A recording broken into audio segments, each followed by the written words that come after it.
안녕하세요. 예, 이번 시간에는 동형 모의고사 마지막 제4회차를 해설을 합니다.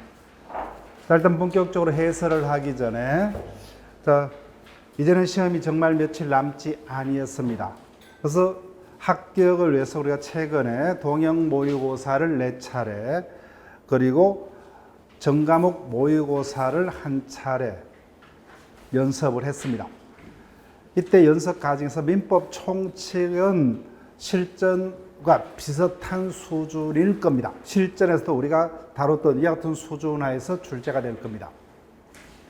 그렇지만 물권법과 채권법은 1차 과목은 절대평가로 진행이 되고 그 중에서 합격자 수의 조절을 위해서 악역을 민법에서 담당할 가능성이 많기 때문에 물권법과 채권법은 우리가 현장에서 손을 대지 못할 정도의 어떤 난이도가 있는 문제가 당연히 포함이 될 수가 있습니다. 작년 시험이 그렇습니다.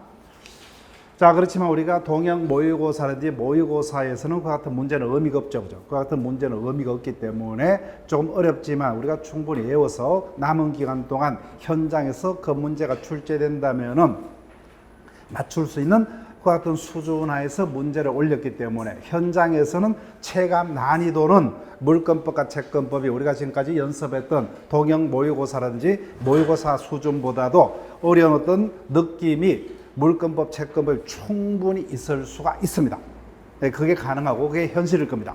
다만 제가 최근에 누차 강조했던 게 그런 문제는 현장에서 내가 욕심을 내어서도 안 되고 욕심을 내는 순간 반드시 해결해야 되는 반드시 맞춰야 되는 다른 문제를 틀릴 수 있는 시간 부족으로 이와 같은 잘못된 결과를 가져올 수 있기 때문에 현장에서는 그와 같은 문제는 뭐예요? 빨리 선택해서 버리고 내가 맞춰야 될 문제 위주로 빨리빨리 해결하는 것을 마지막으로 부탁드릴게요. 근데 동형 모의고사라든지 모의고사는 그와 같은 문제는 의미가 없기 때문에 그와 같은 터무니없는 문제는 싣지 않았습니다. 자, 그럼 진행을 합니다. 1번 법원에 관한 설명으로 틀린 것은 정답은 5번요. 사실인 간섭은 결론 민법의 법원이 아니다죠.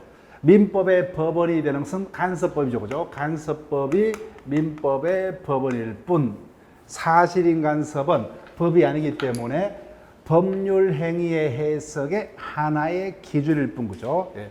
당사자 의사가 분명치 아니한 경우 그 의사를 보충하는 법률 행위의 해석의 기준의 하나일 뿐 법원은 되지 못한다. 자, 우리 1번부터 갑니다. 민법 1조에 하면 민사에 관해서는 법률이 없으면 간섭법, 간섭법도 순초리해야 한다. 이때 1조의 법률은 국회에서 제정한 형식적 의미의 법률이 아닌 실질적 의미의 법률, 즉 성문민법 전체를 말하죠. 따라서 대법원 규칙, 명령 등도 민사에 관한 내용을 담고 있으면 민법의 법원이 되고 국가 간의 문서로 체결되며 조약, 일반적으로 승인된 국제법규 등도 그 내용의 민사적 내용을 담고 있다면 민법의 법원이 된다 그죠. 대통령 명령도 똑같습니다. 헌법재판소의 결정도 똑같죠 그죠. 근데 이 같은 성문 민법이 없으면 두 번째 간섭법이 민법의 법원이고 사실인 간섭은 아직까지 사회 구성의 법적 확신을 취득하기 전 단계인 법으로서 효력이 없는 단순한 간행에 불과하기 때문에 법원은 되지 못하고 법률행위 해석의 기준으로서 당사자 의사를 보충하는 역할밖에 담당을 할 수가 없다 그죠. 정답은 5번이 됩니다. 2번 질문으로 갑니다. 신의서에 관한 설명으로 옳은 것은 자, 1번 신의성실의 원칙이 합법성의 원칙보다 우선한다. 자, 이 같은 표현 방법 우리가 익숙하게 자주 봤던 질문이 아니죠 그죠. 자, 그럼 일단 넘어갑니다. 옳은 것이니까 2번 질문은 민법 2조에서 가장 많이 질문했던 논점 중에 하나다 그죠. 즉 민법 2조 신의적 권리남용 금지 원칙에 관한 민법 2조는 임의법규다 강행법규다. 강행법규죠. 강행법규이기 때문에 당사주장 불문하고 법원이 직권으로 판단할 수 있다죠. 판단할 수 있다. 그래서 강행법규이기 때문에 당사자 합의로 그 적용을 배제할 수가 없다. 그죠? 그 다음, 개별 판례지문이죠. 예. 신의처로부터 일정한 걸 업무가 뭐예요? 발생, 창설, 변경, 소멸의 기능이 있더라고요. 신의처가. 그래서 신의처를 통해서 병원은 입원 환자의 치료 의무뿐만 아니라 신의처를 통해서 병실에 둔 입원 환자의 휴대폰 등 기종품을 도난부터 방지한 필요한 뭐예요? 방지에 필요한 적절한 조치를 강구해야 될 신의처상 의무가 병원에서 있다. 그죠? 그래서 이 같은 의무 위반으로 도난 사고가 있으면 그에 대한 손해배상을 해야 된다. 그래서 정답은 3번이죠. 그죠? 그래서 1번 지문에서 우리가 헤맬 필요가 없는 겁니다. 네, 객관식은. 자, 4번 지문 갑니다. 대표적인 개별 판례죠. 신의처의 파생 원칙과 관련해서 사정 변경과 관련된 판례 중에 하나죠. 그죠? 즉 판례는 신의처를 통해서 사정 변경이란 파생 원칙을 인정한다. 그죠? 근데 그 사정 변경의 파생 원칙을 어디까지 인정할 것이냐? 판례는 실제 사건에서 아직까지 사정 변경을 이유로 해제권 행사는 인정한 적이 한 번도 없다. 그죠? 다만 해제권은 인정한다. 그때 해제권은 뭐예요? 인정을 하는데 계속적 거래 관계로 인한 불확정한 채무를 연대에 보증한 이사로부터 사임한 이유는 이를 이유로 해지할 수가 있다. 그죠? 연대 보증 계약을. 그렇지만 채무액과 변제가 특정되어 있는 확정 채무다. 그죠? 그러니까 확정 채무에서는 연대 보증을 한 이사가 이사지로부터 사임했더라도 이를 이유로 그 보증 계약을 해지할 수 없다죠. 없다. 그다음 무효는 누구나 주장할 수 있죠. 따라서 무효 주장 행위는 신의처에 반하지 않는다. 그죠? 따라서 자기 스스로 강행법규 위반 행위를 한 자가 이를 이유로서 자신의 행위가 무효임을 주장하더라도 신의처에 반하지 않는다. 그래서 토지 허가 구역에서 허가를 받지 못해서 계약이 무효가 되면 기책 사유 있는 자라도 뭐요? 무효니까. 무효는 누구나 주장할 수 있고 그와 같은 자의 무효 주장은 신의처에 반하지 않는다. 이제는 연습이 되어서 5번 지문은 절대 안 틀릴 거예요. 자, 1번 지문을 설명드릴게요. 순서가 뒤바뀌었습니다. 합법성이 먼저, 그죠? 근데 합법성의 원칙을 강조하다 보니까 구체적 사건 해결이 일반 국민들의 법 감정에 맞지 않는, 상식에 맞지 않는 결과가 떴을 때 이를 수정하기 위해서 뭐요? 신의처가 예외적으로 적용이 됩니다. 네, 신의처가. 자, 그러면 우리가 익숙한 표현이 뭐죠? 계약은 끝까지 지켜야 된다는 게 법원칙이죠. 그런데 계약 준수 원칙을 끝까지 고집하는 순간 일방의 극심한 손해가 발생해서 신의처에 반하는 결과를 초래할 때 뭐예요? 예외적으로 신의처를 통해서 이를 수정을 할 수 있다죠. 그죠? 그러니까 합법성이 우선하고 신의처는 합법성의 원칙을 일방적으로 강요했을 때 뭐야? 생길 수 있는 불합리를 수정하기 위해서 예외적으로 적용되는 원칙입니다. 네, 원칙. 그래서 항상 객관식을 풀 때는 뭐예요? 첫 번째 질문이 모른다 해서 고민하면 안 돼요. 그러면 시간 부족입니다. 바로바로 느낌이 오지 않으면 뭐예요?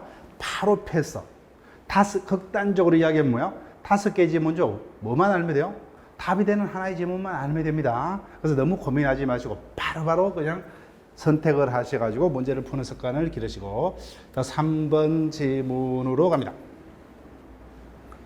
제한 능력자에 관한 설명으로 틀린 것은 1번 미성년자가 매매 등 법률 행위를 하려면 원칙적으로 법정 대리인의 동의를 받아야 된다. 그죠?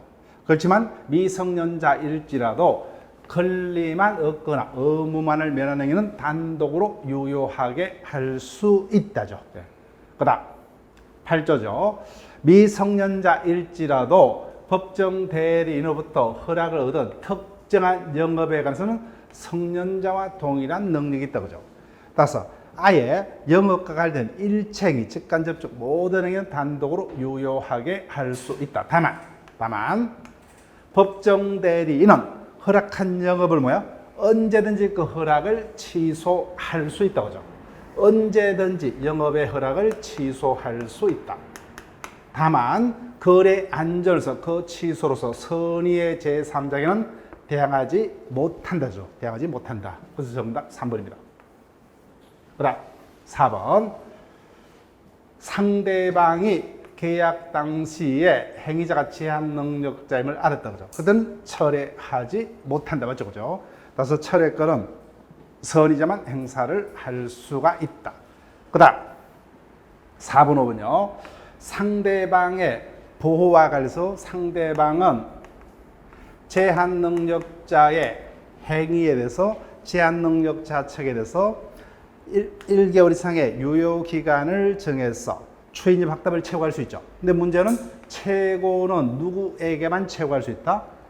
초인입 여부를 결정해서 판단할 수 있는, 판단해서 결정할 수 있는 능력자에게만 최고할 수 있다고 그죠. 근데 반대로 철회 거절은 뭐예요?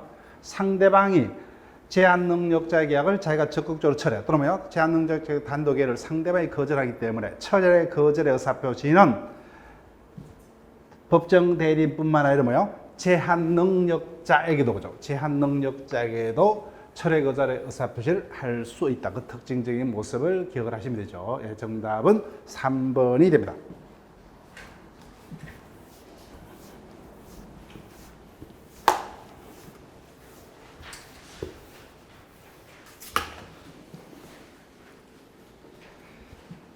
(4번으로) 갑니다. 미성년자 갑은 법정 대리인의 동의가 없이 자신의 디지털 카메라를 변경에 매도하는 내용의 계약을 체결하였다. 이와 관한 설명 중 옳은 것은 미성년자가 이와 같은 매매 등을 하려면 법정 대리인의 동의를 받고야 된다고 하죠. 그래서 동의를 받고 하는 행위는 취소할 수 없는 확정적인 유효가 되죠. 그때 이와 같은 동의가 있었다에 다툼이 있으면 누가 입증을 해야 되냐. 일단 이건 뭐 없다 그죠. 그럼 일단 넘어갑니다. 옳은 것은 2번 갑니다. 계약 당시에 갑이 미성년자를 알고 있었던 병, 즉 상대방의 악의자죠. 그때 병은 의뢰돼서 자신의 의사표시를 철회할 수 없다죠. 철회는 선의자만 철회할 수 있다고 하죠. 예, 들었습니다. 그 다음 3번요. 그 상대방은 제한 능력자 측에 대해서 취소할 수 있는 행위에 초인 여부 확답을 최고할 수 있다. 근데 최고권의 행사는 누구에게요? 능력자에게만 최고를 해야 된다고 하죠. 첫 번째. 근데 제한 능력자가 최고 당시에는 능력자가 됐죠. 따라서 상대방 병이 성년자가 된 갑에게, 즉 갑이 성년자가 되었다면 누구에게만 최고할 수 있어요? 갑에게만 그죠. 이런 법정 대리는 없어집니다. 갑에게 1개월 이상의 기간을 정해서 초인입 확답을 촉구한 경우에 갑이 그 기간에 확답을 바라지 않으면 뭐요? 초인한 것으로 본다 그죠. 초인한 것으로 봅니다. 예, 들었습니다. 그 다음 4번 지문이 중요합니다. 상대방 병이 미성년자인 갑에게 최고했어요. 그럼 뒷부분 볼 필요 없어요. 최고는 누구에게만 최고를 할 수 있어요? 능력자에게만. 따라서 아직까지 능력자가 되지 못한 제한 능력자에 대한 최고는 뭐예요? 그 최고 자체가 무효이기 때문에 이와 같은 효과는 있을 수가 없죠. 그죠? 최고 자체가 아무런 의미가 없습니다. 그 뒷부분에 확답을 바라지 않으면 취소항으로 본다, 초인항으로 본다. 이와 같은 문장은 성립할 수가 없습니다. 최고 자체가 무효이기 때문에. 그 다음 5번 갑니다. 제한 능력자의 미성년자 갑이 위조하여 제시한 법정 대리의 동의서를 상대방이 믿고 계약을 체결했다면 17조 이야기다 그죠. 제한 능력자의 행위일지라도 제한 능력자가 법정 대리인의 동의가 있는 걸로 속여서 이와 같은 행위를 한 경우는 제한 능력자 측의 취소권을 박탈한다고 하죠. 그래서 이런 미성년자의 법률 행위임을 이유로 각과 병 간의 계약을 취소할 수 없다고 하죠. 즉 제한 능력자 측의 취소권이 박탈됩니다. 다만 갑이 미성년자가 아니고 피성년 후견이라면 법정 대리나 토의가 있는 걸로 속이더라도 여전히 취소할 수가 있다. 그죠? 그래서 우리가 1번 지문은 몰랐습니다. 그렇지만 답이 5번이다. 그죠? 그래서 5번입니다. 그래서 객관식은 이와 같이 푸시고, 자, 1번 지문을 설명할게요. 그래서 미성년자는 단독으로는 상대방과 매매 등의 계약을 스스로 유하게 체결할 수 없지만 법정 대리나 동의가 있다면 유효하게 스스로 계약을 체결할 수 있죠. 그때 동의 유무가 다툼이 있다. 그럼 동의가 있다는 사실은 당연히 누가 입증을 해야 하느냐? 계약의 유효를 주장하는 뭐예요? 상대방 병이 입증을 해야 됩니다. 그래서 이와 같이 입증 책임이 지문안을 될 수 있지만 뭐예요? 이 부분이 제한 능력자 파트에서는 답으로는 안 될 겁니다. 입증 책임은 어디에서 주로 답을 구합니까? 의사 표시의 효력에서. 비진의 표시, 허위 표시는 무효이고 비진의 표시는 A조로 모이죠. 근데 차고 사유강박 등은 취소죠. 그죠? 근데 이와 같은 사유가 있다 없다가 다툼이 있으면 다 그 다툼 있는 사실을 누가 입증해야 돼요? 주장자가. 그죠? 주장자가. 그래서 비진의 표시의 무효, 허위 표시의 무효는 누가요? 표의자가 입증을 해야 돼요. 그 다음에 차고등을 취소할 수 있는 사실도 뭐예요? 표의자가. 근데 딱 하나 상대방이 입증을 해야 되는 게 있었죠. 뭡니까? 차고에서 중과실이 있다 없다는 취소를 하지 못하게 하려는 상대방. 즉 입증 책임은 답을 구한다면 거기서 답을 구하고 뭐예요? 그 다음에 조건에서 정지 조건부, 조건이 붙었다는 법률에는 사실은 누가 입증을 하고 그 다음에 조건이 성취됐다는 사실을 누가 입증을 해야 하느냐. 이 부분이 답이다. 입증 책임은. 여기서는 지문화 되더라도 답으로는 하지 아니할 거라는 겁니다. 그래서 객관식을 푸는 요령이다. 보죠. 1번을 모르더라도 바로 내려가셔야 돼요. 그래서 정답은 5번입니다.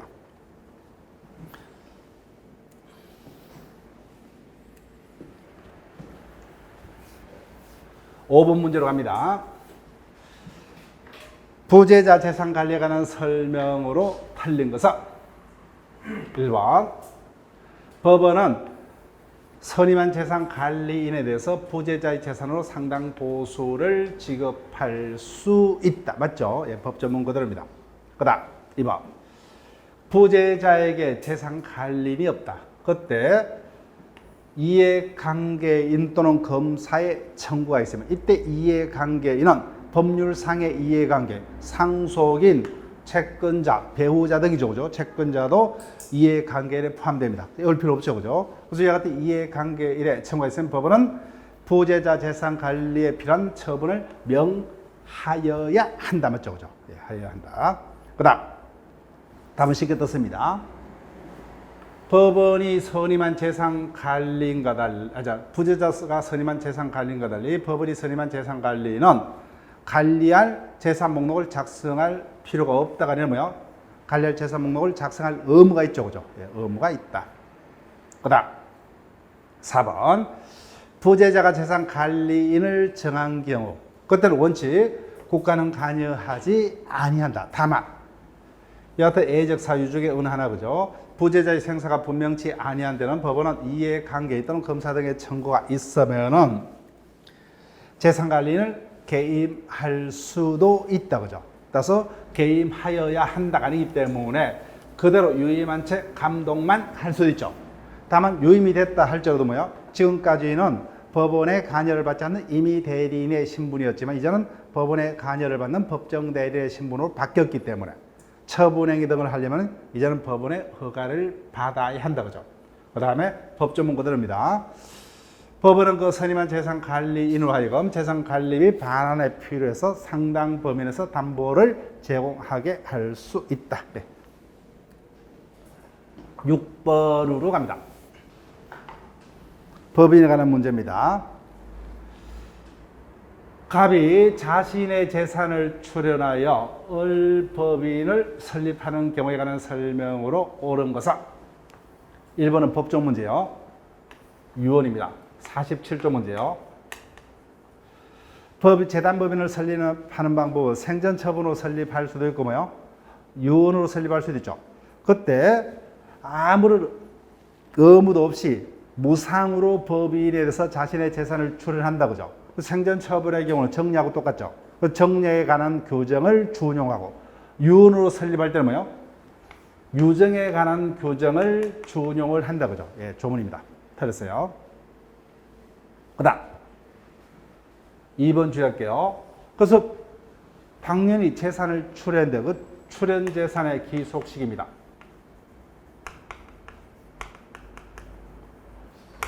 출연 재산이 언제부터 법인의 소유가 되느냐 보죠. 그때 우리가 관심을 가질 것은 그 재산이 뭐였을 때요? 부동산이 있을 때만 관심을 가지면 되죠. 그 재산이 나머지 재산이라면 어떻게 해요? 그냥 48조 그대로 그죠. 48조. 따라서 지명채권은 부동산이 아니죠. 그죠. 따라서 지명채권을 출연한 경우는 생전처분이라면 언제부터? 48조. 생전처분의 경우는 법인이 성립된 때로부터. 유언의 경우 뭐예요? 유언의 효력이 발생한 때부터 법인의 소유가 됩니다. 따라서 부동산이 아닌 나머지 재산은 뭐예요? 뒤속시기는 48조 그대로 해석을 하시면 됩니다. 그 다음 틀렸습니다. 생전처분은 뭐예요? 법인이 성립된 때부터 법인의 재산이 된다 그죠. 그 다음 3번 차고 있으면 뭐예요? 결론 취소할 수 있다죠. 차고에 한 법률행위는 그 요건이 그러면 다 취소할 수 있죠. 그래서 정답은 3번. 그래서 중간에 볼 필요 없죠. 그죠? 당연히 차고라는 의사표시는 그 요건이 고려되면 그 행위가 뭐예요? 출연행위일지라도 당연히 뭐예요? 취소할 수 있다. 그죠? 취소할 수 있다. 자, 그 다음. 여기서 제일 중요한 것은 4번, 5번입니다. 4번. 최근 우리 시험에도 출제가 됐습니다. 재단법인을 설립할 때는 반드시 일정한 재산을 출연을 해야 됩니다. 갑이 출연한 부동산이 을법인의 기본 재산인 경우 그 부동산의 소유 명의는 법인으로 하고 실질적인 소유권은 출연자인 갑에게 그대로 유보시키는 약정은 허용되지 않는다. 그죠? 이와 같이 빈 껍데기의 재단법인을 설립하는 이와 같은 명의신탁형의 재산 출연 행위는 허용되지 않는다. 되었습니다. 자, 5번요. 출연 재산이 부동산입니다. 그때 그 부동산이 언제 법인 소유가 되느냐 그죠? 자, 2번입니다. 그때 출연자와 법인 사이에는 뭐요?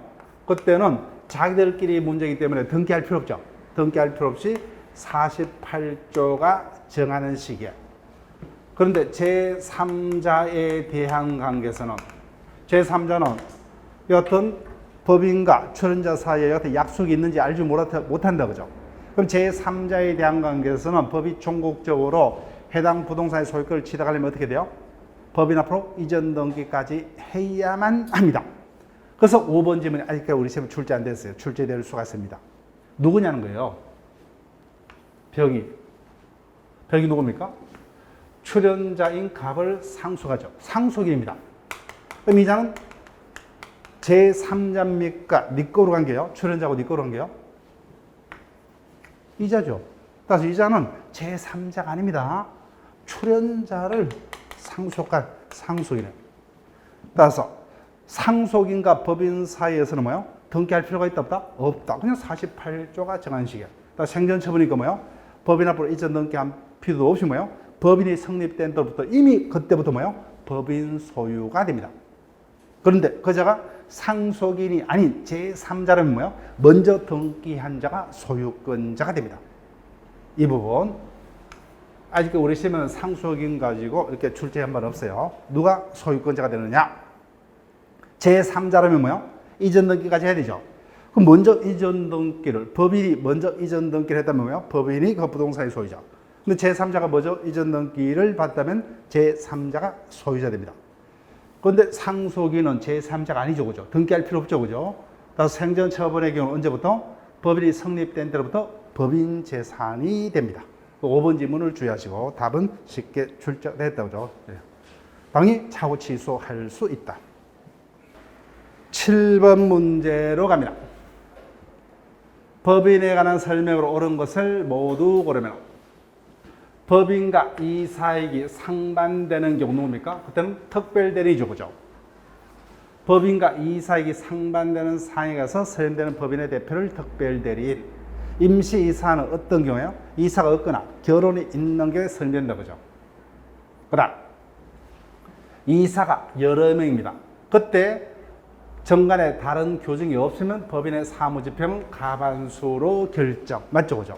대표는 각자 대표입니다. 그다음 법인 대표 방식은 대리에 관한 규정을 준용한다 그죠. 그래서 현명주의, 표현대리, 무건대리에 관한 규정이 그대로 준용이 됩니다.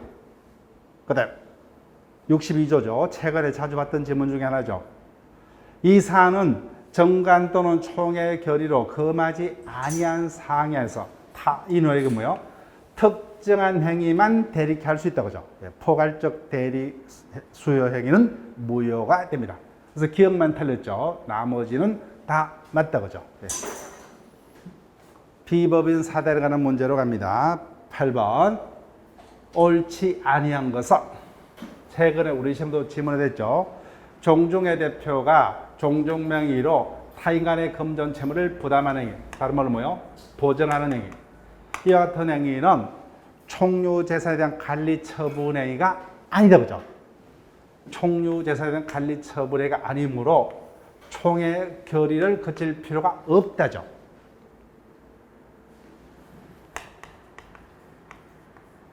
자, 배웠던 바를 한번 떠올려 볼게요. 비법인 사단의 총유재산의 관리처분권. 관리처분권은 정관에 달리 규정한 바 없다면 뭐요? 누구만이? 총회만이 결정할 수 있다 그죠. 그 총회 결의 없이 어떤 총유재산의 관리처분 행위를 대표가 있다면 무관한 자에서 무효죠. 무효이기 때문에 이와 같은 대표 기관의 행위에서는 표현대로도 성립할 여지가 없다 그죠. 성립할 여지가 없다. 즉 대표에서는 대리가는 규정 방식을 준용하기 때문에 일단은 표현대리가 성립하려면 뭐요? 대리권만 없을 뿐 행위 자체는 유효해야 되기 때문에 이와 같은 무효인 행위는 표현대로는 성립할 여지가 없다. 자 2번. 그 정답은 바로 1번이죠. 그죠? 쉽게 떴습니다. 2번. 종중 토지를 국가가 수용을 해버렸다 그죠. 그 보상금을 종중원들에게 뭐요? 분배하는 처분은 총료벌의 처분에 해당한다. 그 다음 3번 질문 중요합니다. 그래서 비법인 사단의 원칙을 고수하면 어떻게 돼요? 이자는 권리 능력이 없기 때문에 권리 주체가 아니죠. 권리 주체는 자인인가 법인밖에 없어요.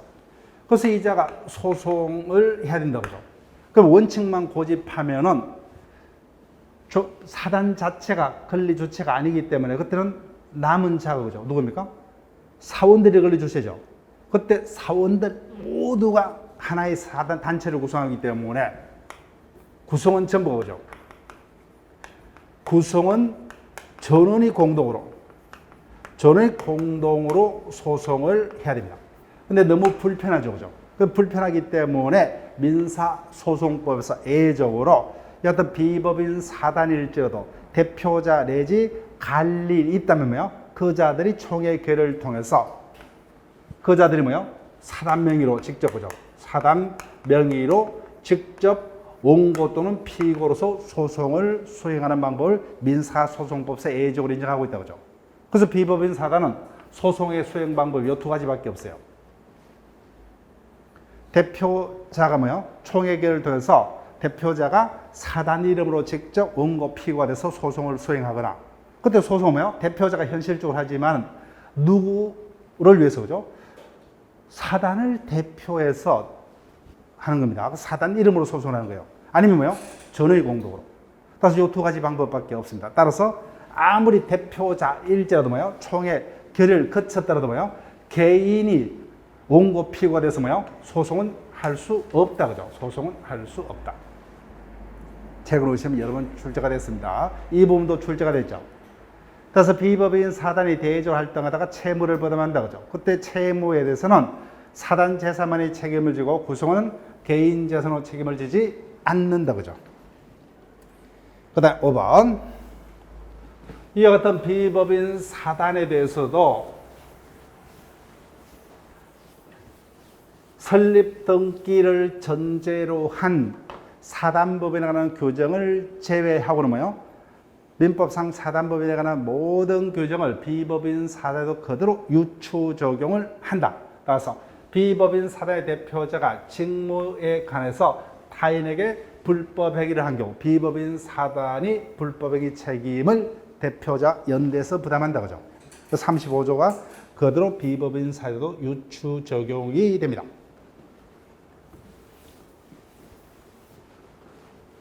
9번으로 갑니다. 물건에 관한 설명으로 틀린 것은 1번. 민법상의 물건은 유체물이 됐든 무체물이 됐든 배타적으로 지배가 가능한 것은 다 물건이 될 수 있다. 그죠? 그래서 전기 등 무체물도 민법상의 물건이다. 그 중에서 동사이다. 그죠? 그 다음. 종물은 주문의 처분에 따르기 때문에 원칙적으로 제3자의 손해 염려를 방지할 목적으로 원칙적으로 뭐요? 주물과 종물은 원칙적으로 소유자가 동일하여야 한다. 그죠? 따라서 소유자를 달리한 물건은 원칙 종물이 될 수가 없다. 그 다음 수목. 수목은 원칙 토지 일부지만 두 가지 경우 임목법에 따라서 등기된 일정한 수목의 집단 또는 명인방법을 갖춘 수목은 토지하고 뭐요? 독립해서 거래객체가 될 수 있다죠. 있다. 정답은 쉽게 떴습니다. 정답 3번. 그 다음 백조양. 종물은 주물의 처분에 따르는 백조양은 임의법규이기 때문에 당사자 특약으로 처분을 달리할 수 있다. 그죠? 달리할 수 있고. 그 다음 5번 주된 건물의 경제적 효용을 돕기에서 뭐야? 계속적으로 이바지하는 관계에 있는 건물은 종물이 될 수 있다. 그죠? 즉 계속적으로 주물에 도움을 주는 관계에 있는 물건이면은 종물은 동산에 해나지 않는다. 그죠? 주종물 모두 부동산 관계에서 주종물 관계가 성립할 수 있다. 10번으로 갑니다.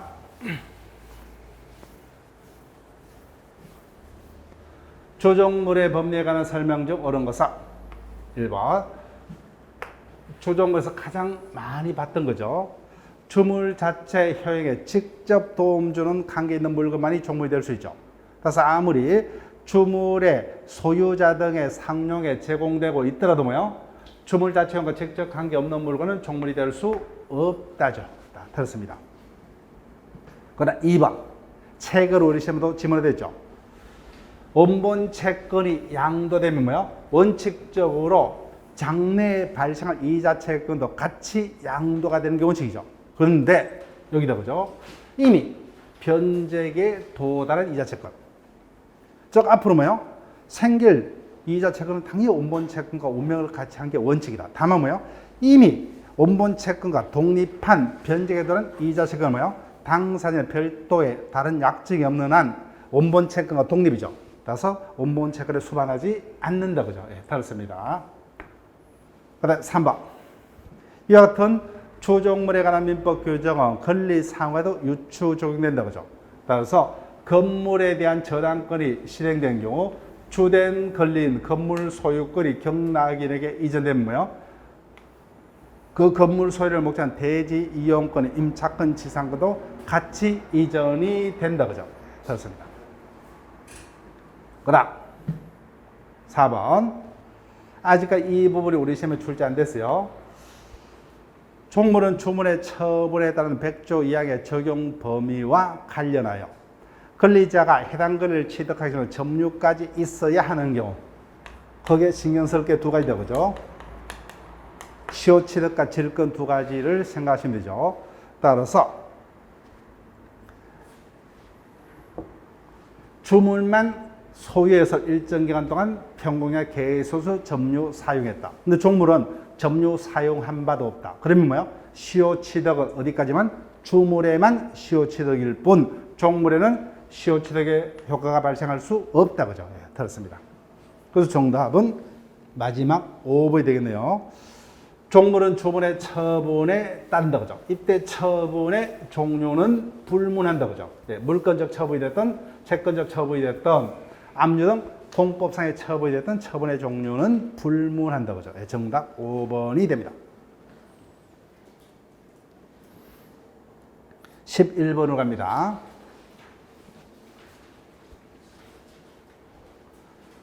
다음 중 임의 규정에 해당 사를 모두 고르면. 자, 기억요. 자, 우리가 지금 민법 총칙에서 봤던 강행법규 그때마다 우리가 외워달라고 했습니다. 중요한 게 우리가 2번 지문에서 봤던 뭐요? 민법 2조, 그죠? 신의적 권리 남용 금지 원칙에 관한 민법 2조는 강행법규이다. 그 다음에 뭐죠? 각종 능력에 관한 규정이다, 그죠? 저 권리 능력, 행위 능력에 관한 규정은 강행법규. 따라서 미성년자의 법률에 대한 법정 대리인의 동의를 요구하는 규정은 행위 능력에 관한 규정이죠. 따라서 강행법규, 당사자로 달리 할 수 없다, 그죠? 그 다음 또 강행법규 어떤 게 있어요? 법인 파트에서 청산 절차에 관한 규정이라든지, 그 다음 뭐요? 103조, 104조, 그죠? 그 다음에 소멸시에 관한 규정, 이런 것들이 강행법규다, 그죠? 다음 여기 볼게요. 몇 102조죠. 가실수칙권자에 관한 102조 규정.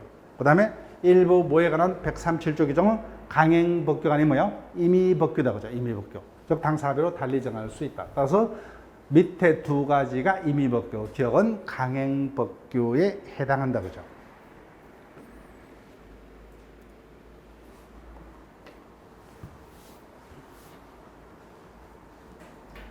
(12번으로) 갑니다. 103조에 관한 질문입니다.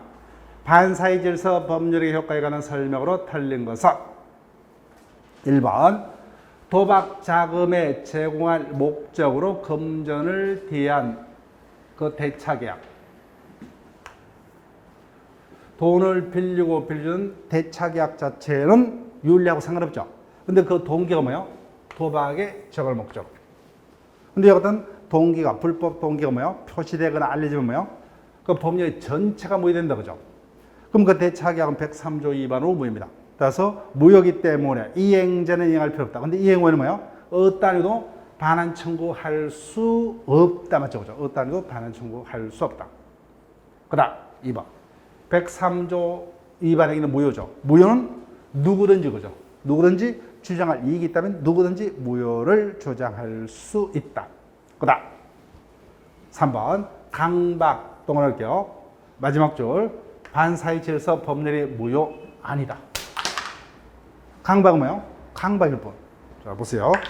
강박으로 인한 의사표시는 무효입니까? 취소예요? 취소할 수 있죠. 103조 위반 행위는 뭐예요? 무효다, 그죠? 양자는 별개입니다. 따라서 법령의 성립 과정에 강박이라는 불법적 방법이 사용된 데 불과한 때는 뭐예요? 그 자체는 강박으로 인한 취소 문제일 뿐, 그 자체가 103조 위반으로 무효 행위가 될 수는 없답니다. 양자는 별개요. 강박은 강박일 뿐인 겁니다. 그래서 맞습니다. 그 다음 4번 첫 관계는 무조건 무효다, 그죠? 무조건 무효예요. 처벌두기란 계약은 차의 동의 불문하고 무조건 무효입니다. 지금부터는 그 내용이 아니에요. 그런데 첫 관계가 있다면 뭐요? 본부인에게 엄청난 정신적 고통을 가했다, 그죠? 그럼 남편과 첩은 본부인에게 생긴 이와 같은 고통에 대한 불법행위 책임을 져야 됩니다.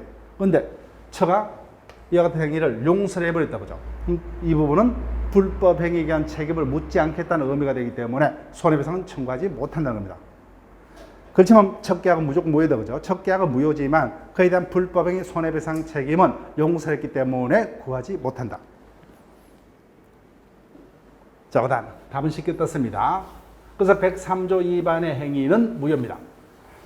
법률행위가 유효이다, 무효이다 여부를 언제를 기준으로 판단합니까? 그 혈액 발생 시간에는 뭐요? 법률행위 당시다, 그죠? 법률행위 당시를 기준으로 그 행위의 유효, 무효를 판단한다, 그죠? 13번 질문으로 갑니다.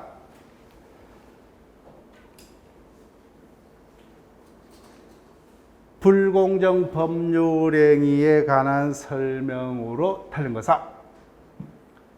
1번 대리인에 의해서 척할게요.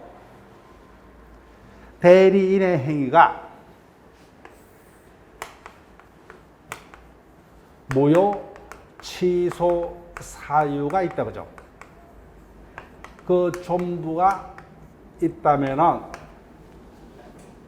취소, 무효 사유가 존재한다는 사정은 다 누구를 기준으로 판단합니까? 판단 기준은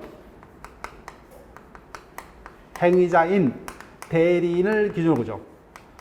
행위자인 대리인을 기준으로 판단합니다. 근데 딱 하나 그죠? 딱 하나 본인 기준이 되는 게 있다고 그죠? 대리인 행위가 불공정 행위 여부가 문제될 때 궁박은 뭐요? 본인을 기준. 나머지는 뭐요? 무조건 대리 행위가 무효 사유가 있다고요. 취소 사유가 있다는 다 누구를 기준으로? 행위자인 대리인을 기준으로 보죠. 따라서 대리 행위가 착오로서 취소할 수 있는 행위가 되느냐 보죠. 사기 강박으로 취소할 수 있는 행위가 되느냐, 103조 위반독으로 무효인 행위가 되느냐 보죠. 다 누구를 기준으로요? 행위자인 대리인. 다만 궁박은 본인을 기준으로 보죠. 따라서 궁박은 본인을 기준으로. 그다음 2번. 불공정한 법률 행위는 절대적 무효죠. 그죠? 강행법 위반행위, 103조 반사회 질서행위, 104조 폭력행위는 절대 무효죠. 선의의 제3자에게도 무효로 대항할 수 있다고 그죠? 네, 그렇습니다. 선의의 제3자에게 대항할 수 없는 무효는 딱 두 가지밖에 없다 그죠? 비진의 표시, 허위 표시 무효밖에 없습니다. 나머지 모든 무효는 뭐예요? 절대적 무효죠. 누구에게나 무효로서 대항할 수 있다. 그다음 무효. 불공정 법률 행위로서 무효가 된 행위는 뭐예요? 절대 추인할 수 없다 그죠? 강행법규 위반 행위, 103조 반사회 질서 행위, 104조 폭력행위는 뭐예요? 절대적 무효이므로 추인할 수 없다. 다만 공정한 가액의 매매로서 무효 행위의 전환은 가능하다 그죠? 무효행위 전환은 가능하다. 그다음 이 어떤 불공정 법률 행위는 급부와 반대급부 간에 현저한 불균형 관계가 있는 유상 행위에만 적용이 될 수 있다 그죠? 따라서 대가관계 애초부터 존재치 않는 정려 등 무상 행위라든지 경매죠. 끝났다 그죠? 나머지 질문 볼 필요 없죠. 경매는 경락인이 시세보다 훨씬 헐값으로 그 부동산을 구입할 수가 있지만 경락인이 뭐요? 채무자의 궁박 등의 사정을 편성해서 폭리를 취하는 것은 아니죠. 그죠? 국가의 경매 절차는 공정한 절차를 통해서 구입했기 때문에 절대로 불공정한 행위가 될 수 없다. 그죠? 그 경매는 불공정 행위에 관한 104조는 적용되지 않는다. 그죠? 따라서 경매 매각 대금이 시가보다 현저히 저렴하더라도 뭐요? 불공정 행위는 아니죠. 따라서 불공정 행위란 이유로 무효 주장할 수 없다. 5번.